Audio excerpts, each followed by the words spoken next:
جب اس زمین پر اللہ کے ولی امام علی علیہ السلام کی آمد کا وقت قریب آیا تو تاریخ گواہ ہے کہ 11 رجب 30 عام الفیل کو امام علی علیہ السلام کی والدہ بی بی فاطمہ بنت اسد خانہ کعبہ کے قریب آئیں اور دیوار پر ہاتھ رکھ کے کہتی ہیں، اے اللہ اپنے ولی کا ظہور فرما۔ تو بس دیوار کعبہ کا ٹوٹنا تھا اور امام علی علیہ السلام کی والدہ کعبہ کے اندر داخل ہوئیں۔ یہ منظر حضرت عباس ابن عبد المطلب دور سے دیکھ رہے تھے۔ جیسے ہی آپ نے یہ دیکھا تو چیخ چیخ کے لوگوں کو کہہ رہے تھے کہ ابو طالب کی زوجہ خانہ کعبہ کے اندر چلی گئی۔ آؤ کعبے کا دروازہ کھول کر ان کو باہر نکالتے ہیں۔ یہ بات مکے سے بہت دور دور تک پھیلنے لگی۔ لوگ دور دور سے آنے لگے کہ ابو طالب کی زوجہ جس کے پیٹ میں بچہ تھا خانہ کعبہ کے اندر چلی گئی، اور وہ بھی دیوار سے۔ لوگ خانہ کعبہ کے دروازے کو کھولنے کی کوشش کر رہے ہیں، لیکن کسی سے بھی اللہ کے گھر کا دروازہ کھلتا نہیں ہے۔ اس وقت پوری دنیا میں صرف 2 لوگ مطمئن تھے، ایک حضرت ابو طالب اور دوسرے اللہ کے رسول حضرت محمد مصطفیٰ صلی اللہ علیہ وآلہ وسلم۔ تاریخ نے لکھا کہ عرب کی سرزمین پہ اس سے پہلے اتنا ہجوم ایک جگہ اکٹھا نہیں ہوا تھا۔ بس تاریخ 13 رجب 30 عام الفیل سب خانہ کعبہ کو دیکھ ہی رہے تھے کہ اتنی دیر میں دیوار کعبہ ہلنے لگی اور وہی شغاف پھر سے ظاہر ہونے لگا۔ سب لوگ حیرت سے دیکھ رہے تھے۔ اتنے میں حضرت ابو طالب فرمانے لگے، اے محمد جاؤ دیکھو۔ اللہ کے رسول اپنے مبارک قدموں سے خانہ کعبہ کے اندر جیسے ہی پہنچے تو دیکھا کہ ایک نورانی بچے کے نور سے پورا خانہ کعبہ چمک رہا ہے۔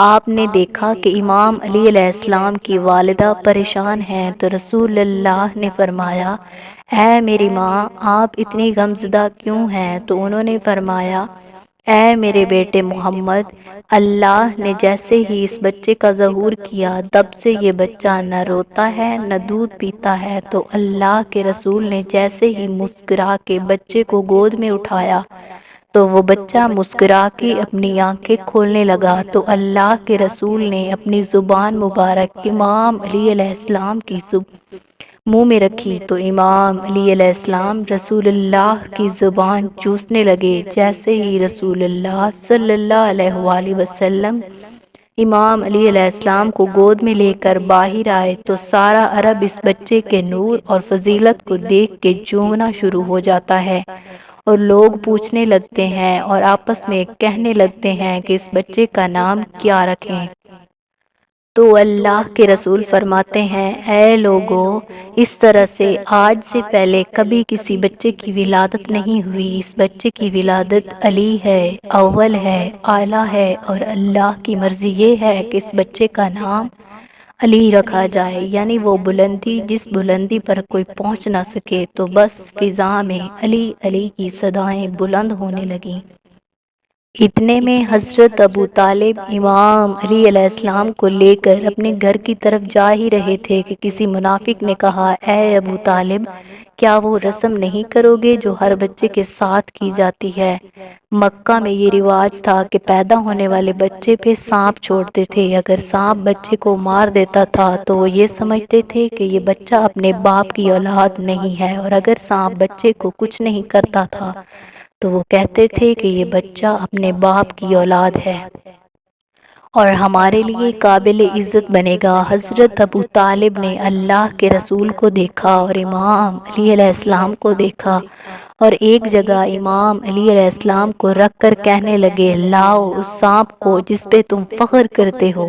وہ سانپ چھوڑا گیا۔ جیسے ہی وہ سانپ امام علی علیہ السلام کے قریب آتا ہے تو امام علی علیہ السلام اپنے ننھے ہاتھوں سے اس سانپ کو پکڑ کر چیر دیتے ہیں۔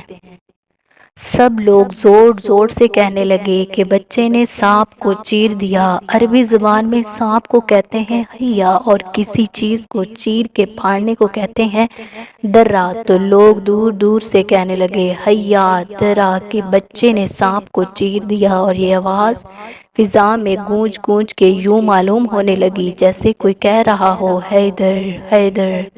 یہ آواز سن کر بی بی فاطمہ بنت اسد آسمان کی طرف دیکھ کر کہنے لگیں، یہ میرا بچہ حیدر ہے، وہ شیر ہے جو سانپ کو چیر کے 2 ٹکڑوں میں تقسیم کرتا ہے۔